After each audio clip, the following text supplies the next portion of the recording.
another e-bike ride that we took leaving from my house, and we were going to go do a short lunch run. So it's not a very long video at all, but this is me waving my arms around like a lunatic. No, I was actually trying to record.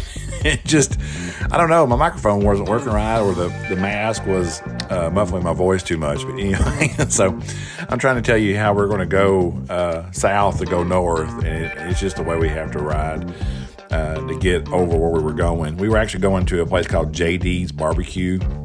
Our barbecue is different than any place in the world because we do what's called vinegar-based barbecue. And I love it, absolutely love it. And my friend Terry does too. He's along with the ride, and we're both riding e-bikes. And this is leaving from my house and getting ready. And are you like me? It takes forever to get going sometimes, don't it?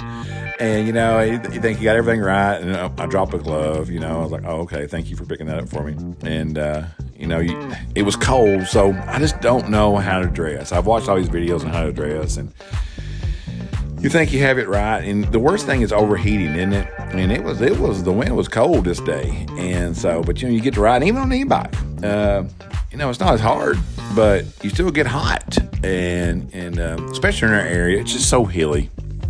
And this ride is a fun ride. A lot of back roads, across some roads that have creeks that run through them. It's not in the video. I didn't video very long, and my batteries were dying. I guess it was so cold, and they just didn't last at all.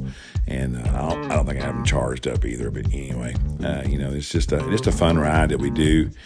And again, it's a lot of chip seal roads. We have an abundance of chip seal roads, and there's no shortage. And on my side of the county where I live, they just kind of intertwine, and so you can go all these different ways, different routes. Very low traffic, so they're fun to ride. Makes for good routes.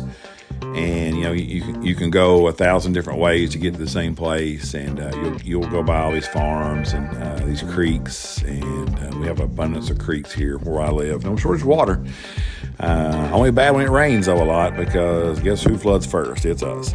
But anyway, just a great ride that him and my friend and I did. Terry is riding a newer bike. It's a bike he actually got for his son and got it back.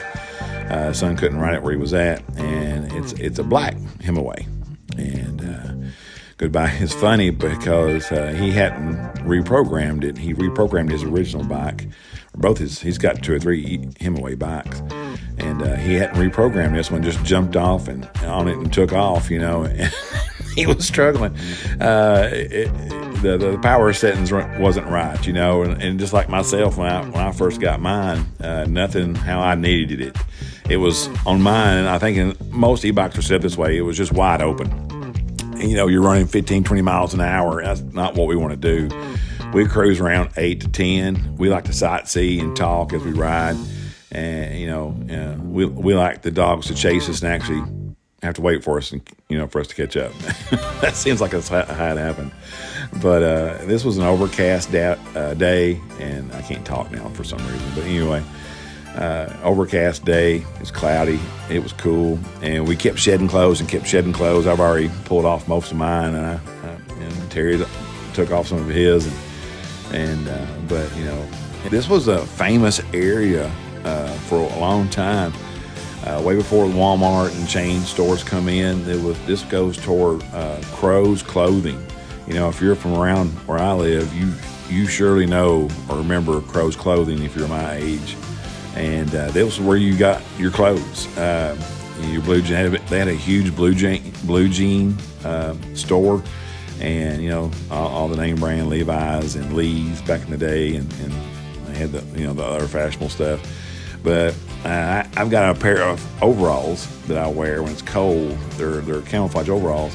I've had them for 30 years, and so they sold good stuff, good quality stuff. It's been long gone, but just interesting to know. It's right up here, and we're going to bomb down this hill here in just a second. And it's a hill that we as kids we rode this all the time. and you'll see why here in just a second. But it is so fun.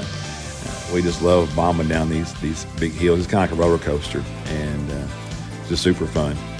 You can tell. I think you can see my speedometer on my e-bike here in just a minute when we go down it. But you get up to like 33 miles an hour quick, and then you flatten out and you get quick again. Only bad thing is there's a hill on the other side. It's kind of the curse of where we live. But you can see, there's just no traffic, and you've got the road to yourself usually, unless school's out or something and more traffic's coming through. But it's just so peaceful, so fun to do these rides, and just have a good time. And we ended up going across through this little town called Gamelia, and it dumps us out where the barbecue's at. We had a great lunch. It was real fun. But here's the hill, by the way, and you can kind of see you get up to speed really quick. And but Crows was over here on the left side. There's one building still left there. You can kind of see it. And there was another building on the hill. It's gone now. But the people that run that, the wife is still living. She's on that White House. You could see her for a second. But I'll tell you, this was cold. When you get up to 33 miles an hour after you sweat, climbing a hill, the hill was steep. We had to climb to get here. It's like, whoo, that's cold. But anyway, hope you enjoy this ride, and just wanted to share a little bit about it. But anyway, hope you're having a great day. God bless you. Talk to you later. Bye.